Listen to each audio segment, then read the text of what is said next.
Hello everyone. आज हम देखेंगे कोड ऑफ क्रिमिनल प्रोसीजर के चैप्टर 6 जो कि है प्रोसेस टू कंपेल अपीयरेंस।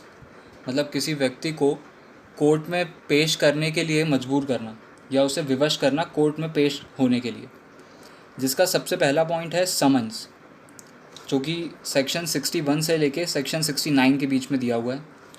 और ये जो पूरा चैप्टर है chapter 6 process to compel appearance, ये सेक्शन 61 से लेके सेक्शन 90 तक दिया हुआ है, जिसमें वारंट और भी टॉपिक्स कवर हो जाते हैं। सबसे पहले हम देख लेते हैं कि समन क्या होता है। समन एक लीगल नोटिस होता है किसी के भी लिए, या तो किसी गवाह के लिए या किसी अन्य व्यक्ति के लिए, कि उसे इस दिन पर इस जगह इस तारीख पर इस कोर्ट में प्रस्तुत होना है, कोई भी सबूत के साथ या किसी डॉक्यूमेंट के साथ, किसी फाइल के साथ जो उसके पास है, या फिर किसी अन्य व्यक्ति को जिसको कोर्ट चाहती है कि इस तारीख पर ही हमारे पास प्रस्तुत हो जाए। समन एक तरह का ऐसा लीगल नोटिस है जो सामने वाले को कंपेल कर देता है कि अब उसे इस तारीख को कोर्ट के सामने प्रेजेंट होना है। कोर्ट ने उसे बुलाया कि आपके पास जो भी एविडेंस है, जो भी सबूत है, या आप खुद कोई गवाह हो तो आपको, या आप सामने वाली पार्टी हो, मान लीजिए दूसरी पार्टी हो, तो आपको इस तारीख पर कोर्ट में आपको आना है और जो भी जिस चीज़ के लिए आपको बुलाया गया है आपको वो चीज़ वहाँ प्रस्तुत करनी है।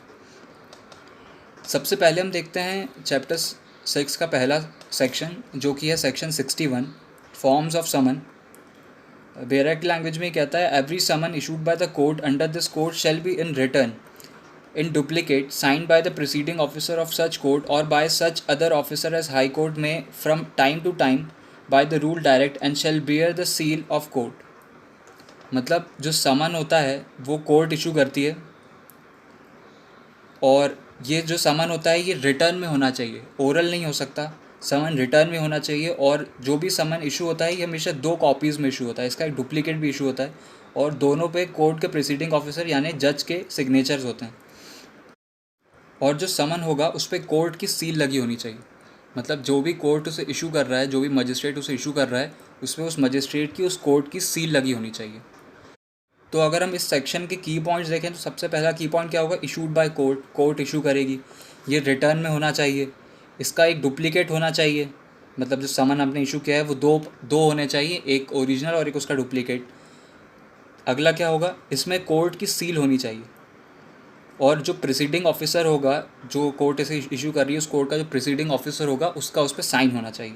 ये इसके की पॉइंट्स होंगे। अब हम देखते हैं section 62 summons how served. Every summons shall be serve by a police officer or subject to such rules as the state government may make in this behalf by an officer of court issuing it or other public servant.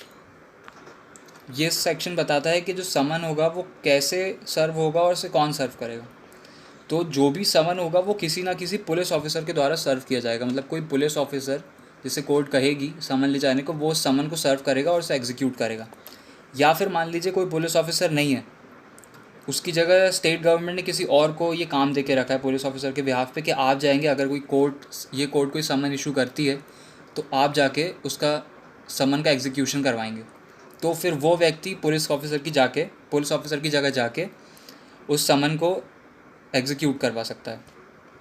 अब वो कोई भी public servant हो सकता है, कोई और व्यक्ति हो सकता है जो भी कोर्ट के लिए काम करता हो या गवर्नमेंट के लिए काम करता हो।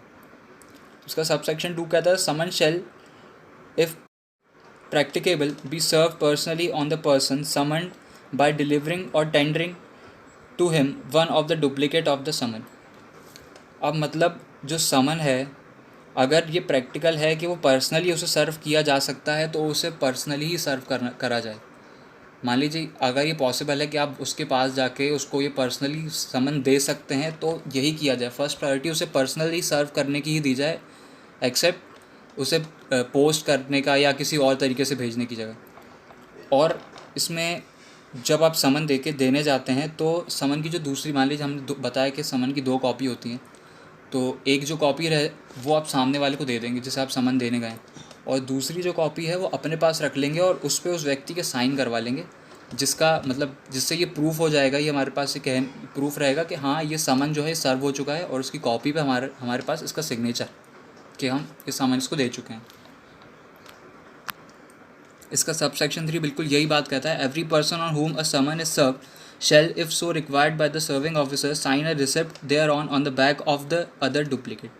मतलब जिस भी व्यक्ति को ये समन सर्व होगा, जो सर्विंग ऑफिसर है जो उसे एग्जीक्यूट कराने आया है, वो उस डुप्लीकेट के पीछे उस व्यक्ति का सिग्नेचर ले लेगा एज अ प्रूफ कि हाँ ये हम समन इसे सर्व कर चुके हैं. एक कॉपी उस व्यक्ति को दे देगा, दूसरी कॉपी जो उसके पास है उसके पीछे उसका सिग्नेचर ले लेगा. हम देखते हैं इसका section 63, service of summon on corporate bodies and societies. अब भाई यहाँ हम इंडिविजुअल पर्सनल व्यक्ति की बात कर रहे थे, तो वहाँ तो जिसके नाम पे समन इशू हो रहा है हम सीधे जाके उसको दे के आ जाएंगे कि ये आपके नाम का समन है, आप ले लीजिए.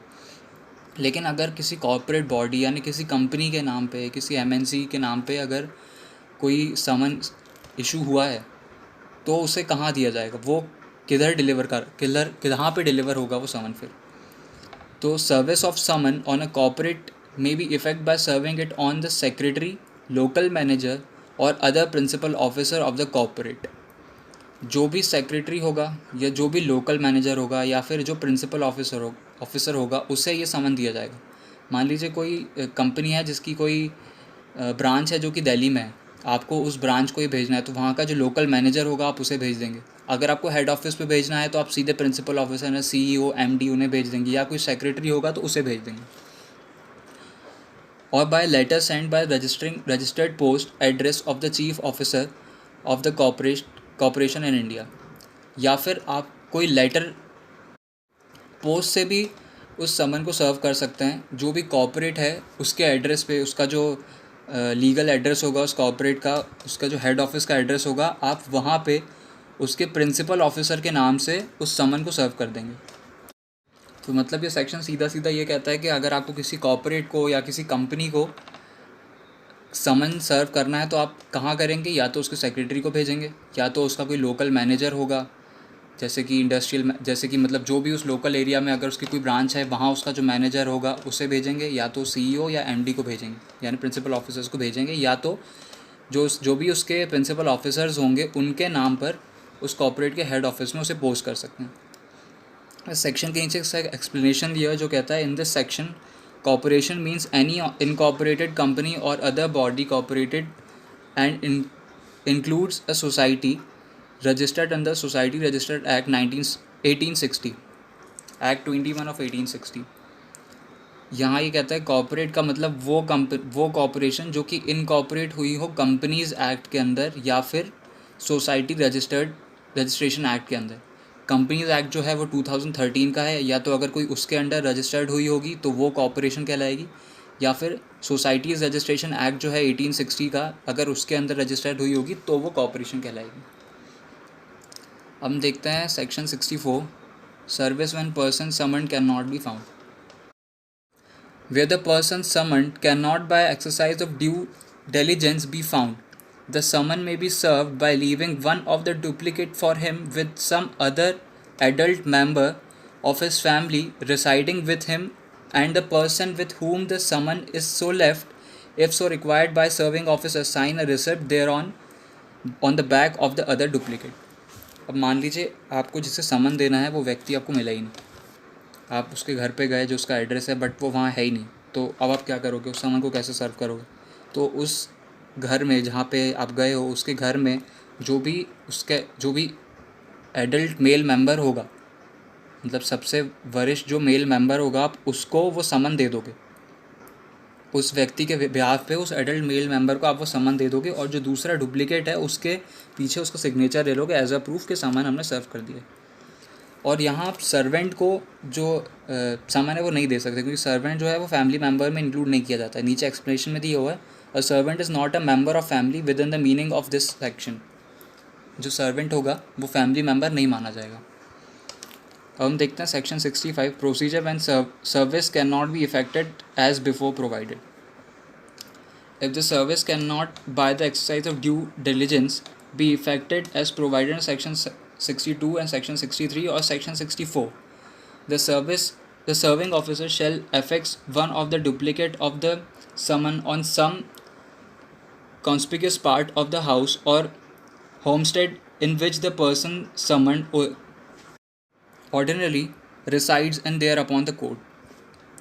मान लीजिए कोई जो आप समन सर्व करने गए हैं आप जिस घर में समन सर्व करने गए हैं वहाँ वो व्यक्ति अकेला रहता है, यहाँ जिस ऑफिस में गए हैं वो ऑफिस बंद है या घर पे लॉक लगा है, और आपको समन, अब आप वो समन कैसे सर्व करेंगे? मतलब सेक्शन 62, 63, 64 में जो प्रोसीजर दिया है उससे तो समन सर्व हो ही नहीं पाएगा। तो आप क्या करेंगे, जो भी उसका घर है या ऑफिस है उसके बाहर वो एक डुप्लीकेट समन का चिपका के आ जाएंगे, ऐसी जगह पे जहाँ पे उसे वो समन दिख जाए। ऐसे नहीं कि कहीं भी कोने में चिपका दिए, बीच में गेट के पास या गेट पे कहीं कोने में वो समन चिपका देंगे, और ऐसे में ये माना जाएगा कि उस व्यक्ति को ढूंढने की कोशिश करी और वो नहीं मिला, इसलिए हमने यहाँ समन चिपका दिया, और अब वो समन सर्व माना जाएगा कि मतलब उस समन की सर्विस हो चुकी है, उसका एग्जीक्यूशन हो चुका है, उस आदमी को समन मिल चुका है। ये भी एक तरीका है समन सर्व करने का, कि कहीं अगर नहीं मिला वो व्यक्ति जिसके नाम पे उस समन सर्व हुआ है, मतलब इशू हुआ है, तो आप उसके घर पे ऑफिस के बाहर डुप्लीकेट चिपका के आ सकते हैं। अब हम देखते हैं section 66, service on government servant. Where the person summoned is in active service of government, the court issuing the summons shall ordinarily send it in duplicate to the head of the office in which such person is employed, and such head shall thereupon cause the summon to be served in the manner provided by section 62, and shall return it to the court under his signature with the endorsement required by the section। मान लीजिए जो समन है वो किसी government servant के लिए सर्व किया गया है, मतलब किसी गवर्नमेंट सर्वेंट के खिलाफ इशू किया गया, और वो एक्टिव है इस वक्त, मतलब वो गवर्नमेंटली काम कर रहा है, रिटायर्ड नहीं है, गवर्नमेंटली काम कर रहा है, तो ऐसे में आप किसे वो समन देंगे? तो जो भी उसका प्रिंसिपल ऑफिसर होगा, मतलब वो जिस ऑफिस में काम करता है वहाँ का जो हेड होगा, वो समन उससे सर्व किया जाएगा, और वो उसकी ड्यूटी रहेगी कि वो समन उस व्यक्ति को ट्रांसफ़र कर दे। और वो जो सर्विंग ऑफिसर होगा वो अगर चाहे तो जो डुप्लीकेट है उसके पीछे उस प्रिंसिपल ऑफिसर का सिग्नेचर ले लेगा कि हाँ हमने ये समन इस व्यक्ति को सर्व किया है और अब इसकी ड्यूटी है कि ये इसे फर्दर फॉरवर्ड करे उस व्यक्ति को जिसके लिए इशू किया गया।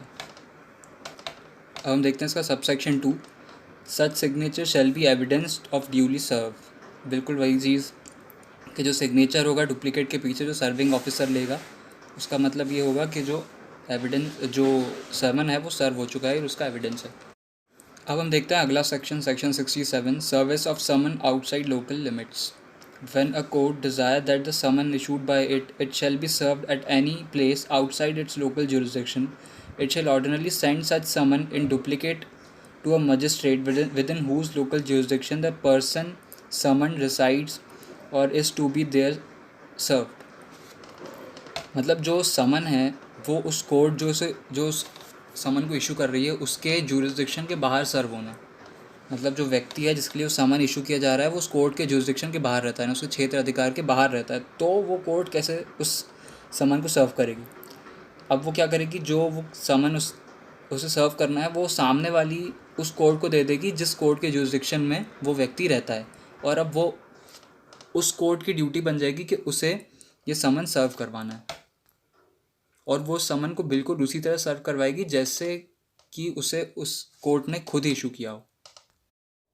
अब हम देखते हैं section 68, proof of service in such cases and when serving officer is not present. अब मान लीजिए जब हमने इसके पिछले सेक्शन में पढ़ा 67 में कि जो समन है वो दूसरे जुरिस्डिक्शन के, मतलब दूसरे कोर्ट को भेजा गया है जिसके जुरिस्डिक्शन में व्यक्ति रहता है जिसके लिए समन इशू किया गया है, तो ऐसे में हमारा सर्विंग ऑफिसर तो वहाँ है नहीं। अब हमें पता कैसे चलेगा कि हमारा जो समन है वो सर्व हुआ कि नहीं, हुआ है कि नहीं है? तो जो भी कोर्ट होगी वो जब हमें समन की कॉपी वापस भेजेगी तो वो उसके साथ एक एफिडेविट लगा देगी जिस पे ये लिखा होगा कि हाँ हमने जो समन है वो सर्व करवा दिया, और उसमें उस कोर्ट के साइन और सील होंगे, और साथ में उस व्यक्ति के भी सिग्नेचर होगा जिसके खिलाफ वो जिसके लिए वो समन इशू किया गया था।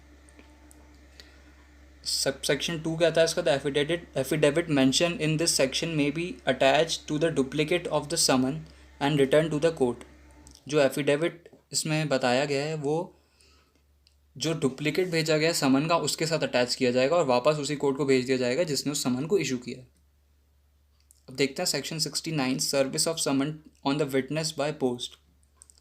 मान लीजिए ऐसी जगह पर रहता है जो विटनेस है कि जहाँ पे समन को भेजना, खुद लेके जाना मतलब उस वक्त पॉसिबल नहीं है, और हमने जो समन है वो बाय पोस्ट भेजा है, तो ऐसे में हम क्या करेंगे, मतलब कोर्ट क्या करेगी, जो समन होगा वो बाय पोस्ट उस व्यक्ति को भेज देगी। और वो उसे कहाँ भेजेगी, या तो ऐसी जगह पे जहाँ पे वो रहता है, या फिर किसी दूसरी जगह पे जहाँ पे वो अपना बिजनेस कैरी ऑन करता हो, या जहाँ उसका ऑफिस हो। ठीक, अब इसका सब सेक्शन 2 कहता है when an acknowledgement purporting to be signed by the witness or the endorsement purporting to be made by the postal employee that the witness refused to take deliver of the summon has been received.